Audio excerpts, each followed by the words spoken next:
Sometimes I think we forget that our lives are collections of our experiences. Sometimes those experiences are wonderful. We all in life experience joy, and we experience love, and we experience these mountaintop things. But also our lives are made up of the times that we experience pain, despair, and brokenness. There's this ebb and this flow that's part of life. Now, the same thing is true for us spiritually. Sometimes spiritually, we're on top of the mountain. Your faith is strong. It seems like Jesus is standing right next to you, and everything is growing, and it's green, and it's full. Now, there's other times in life that you and I have these desert experiences.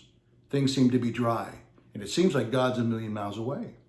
What do you do if you're in the middle of a dry season? What do you do if your faith feels brittle and God seems like he's a million miles away?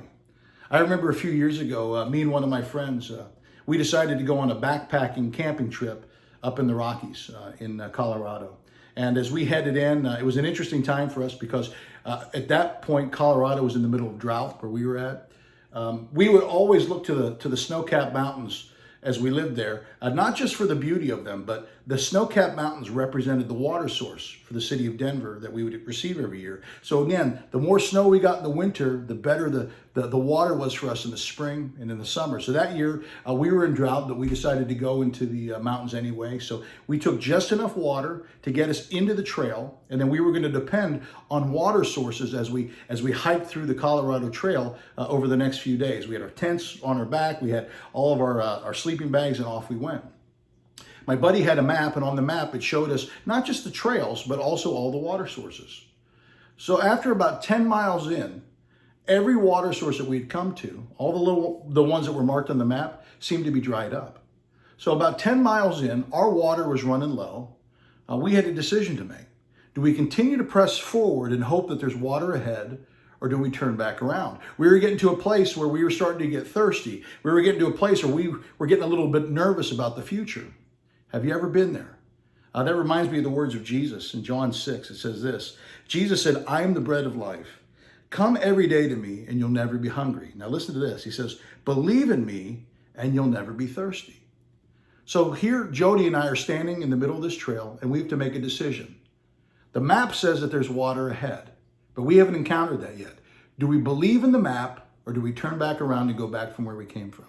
We decided in that moment to believe in the map. We saw in the map that there was a larger water source that we were hoping was still flowing. So we started to move ahead. And after about 3 or 4 miles, I'll never forget this. We were coming down off this embankment, coming around a corner, couldn't see anything yet. The first thing is we noticed that we started to hear what sounded like running water. It sounded absolutely amazing. Again, we hadn't experienced it yet, we just heard it. And then as we got a little bit closer, we started to smell the mist of water in the air. Have you ever had that smell? Then we came around the corner, and there it was.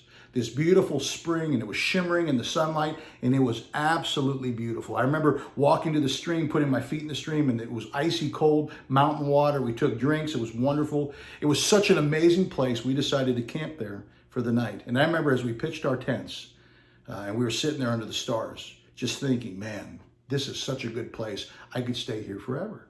Again, why were we able to obtain and receive that water source? Because we continued to believe that it was ahead. Sometimes in life, beloved, you can't trust what you feel.